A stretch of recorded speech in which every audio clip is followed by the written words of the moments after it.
retour sur le stand du ministère des Armées avec une nouvelle conférence thématique. Celle-ci, elle s'appelle Lieux et tourisme de mémoire. Quel accompagnement des élus sur les territoires?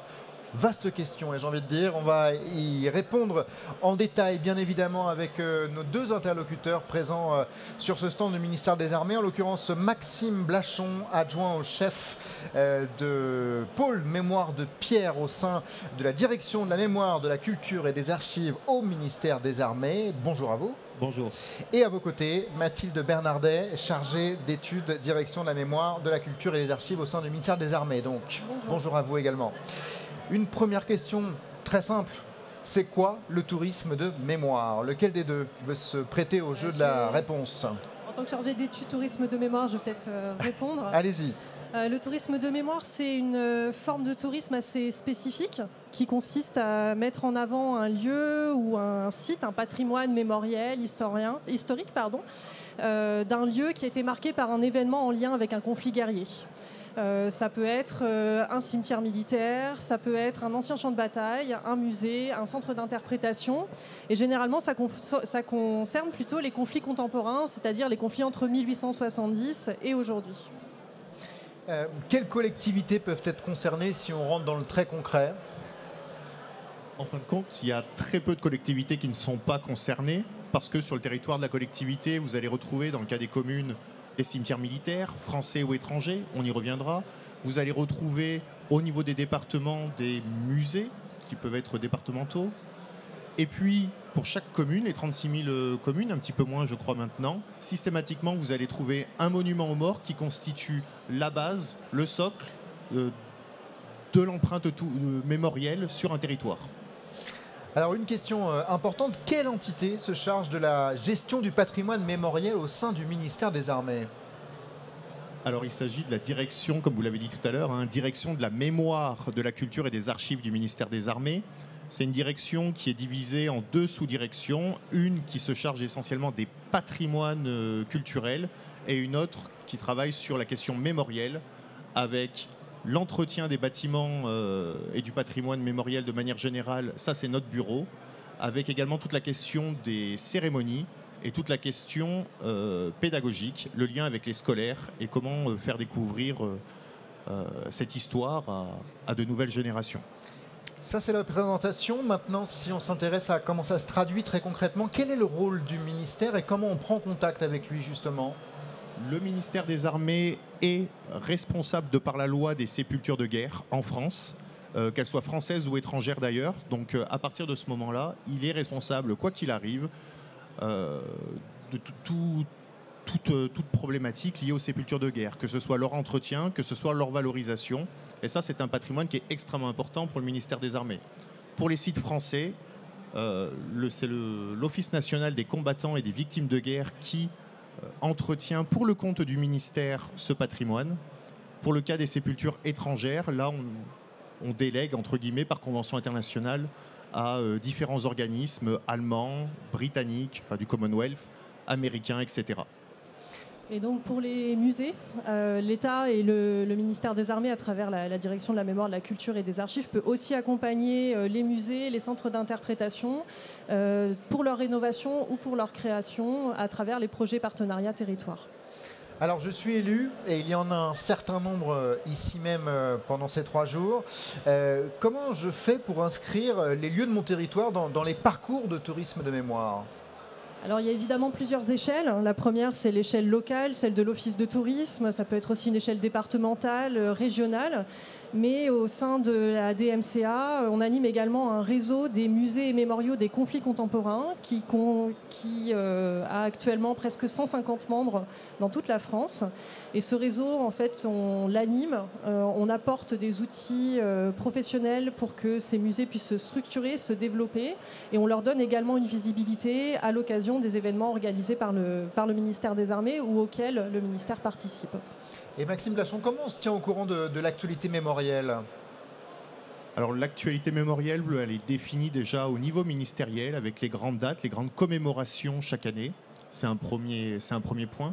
Et il y a un bel enjeu en 2024, en l'occurrence, puisqu'il y a une grande commémoration qui arrive. On aura l'occasion d'ailleurs d'y revenir sur ce 80e anniversaire qui arrive à grands pas dans le cadre d'une conférence. Effectivement, le 80e anniversaire du débarquement et de la libération, avec de très nombreux territoires qui seront sollicités, la Normandie, la Provence, n'oublions pas le débarquement de Provence, puis dans un second temps la libération de Paris, puis jusqu'à Strasbourg, ce qui fait qu'on aura vraiment un espace extrêmement important en France qui va être mobilisé de l'ouest au sud vers, entre guillemets, le centre parisien et jusqu'à l'est de la France. Et justement, je rebondis, comment on peut participer au grand rendez-vous du tourisme de mémoire ? Alors, le ministère des Armées participe à plusieurs événements qui permettent de mettre en avant, de valoriser les actions de tourisme de mémoire, notamment le Salon mondial du tourisme, qui a lieu tous les ans au mois de mars, qui se tient ici même, porte de Versailles, dans lequel le ministère des Armées a un stand où on met en valeur le patrimoine mémoriel du ministère des Armées, mais aussi les membres du réseau des musées mémoriaux des conflits contemporains. On participe également aux Journées européennes du patrimoine. Et puis, on a aussi il y a aussi des formes de valorisation plus concrètes, comme les labels qualité tourisme à destination du tourisme de mémoire, dans lequel le ministère des Armées peut accompagner. Pour bien prendre la mesure quand même de ce que c'est que le tourisme de mémoire, on aurait pu évoquer des chiffres et mea culpa, j'aurais peut-être dû le faire plus tôt, mais je parle sous votre contrôle et vous allez me dire si mes chiffres sont bons, mais on parle quand même de 3,8 millions de visiteurs en 2020, je ne sais pas si on a des chiffres plus actualisés, c'est quand même énorme. On a 290 nécropoles nationales par exemple, pour ne citer qu'elles. C'est ça quand même, hein, la réalité aussi. Il faut peut-être la recontextualiser et redonner tous ces chiffres-là. Alors on voit bien que le tourisme de mémoire est en plein développement depuis le cycle du centenaire de la Première Guerre mondiale, depuis 2014. Là, on en parlait, on est à l'aube des commémorations du 80e anniversaire de la fin de la Seconde Guerre mondiale. Évidemment, il y a eu la période Covid qui a influé sur la fréquentation. En 2019, on avait une fréquentation record, 15 millions de visiteurs par an dans les lieux de mémoire. En 2021, on était à 6 millions et cette année, on est repassé au-dessus des 10 millions. Donc on voit bien que cette fréquentation remonte. Et le tourisme de mémoire, ça concerne au minimum 400 lieux en France qui accueillent du public. Donc c'est aussi des enjeux économiques, des enjeux de développement des territoires. Ça veut dire qu'il y a un intérêt toujours plus soutenu de la part du grand public. Et qu'en est-il d'ailleurs du jeune public ? Le jeune public est évidemment un enjeu très important puisque le but aussi des lieux de mémoire et du tourisme de mémoire, c'est de transmettre la mémoire, la dimension pédagogique, la mémoire des conflits contemporains, et c'est à ces jeunes générations qu'on souhaite le faire. Donc accueillir le jeune public est un enjeu très important, autant dans les lieux du ministère des Armées que dans les lieux de mémoire en général. Ça passe par des outils assez classiques de visite, de médiation. Ça peut aussi passer par des outils numériques. Et notamment, le ministère des Armées a un appel à projet qui est en cours actuellement, qui vise à financer des services numériques innovants destinés au tourisme de mémoire. J'allais vous le dire, le numérique, effectivement, est un des outils, un des leviers très importants pour faire en sorte que, justement, ce tourisme de mémoire rayonne toujours plus. Maxime Blachon, peut-être, un mot ? Non, Mathilde ? Oui, la direction, la DMCA a également développé des visites 360 au lieu de la mémoire nationale notamment, qui sont des visites réalisées qu'on peut faire avec un casque de réalité virtuelle et qui permettent de donner à chacun une idée. De visiter concrètement des lieux qui ne sont pas à leur portée immédiate ou qui sont en travaux par exemple.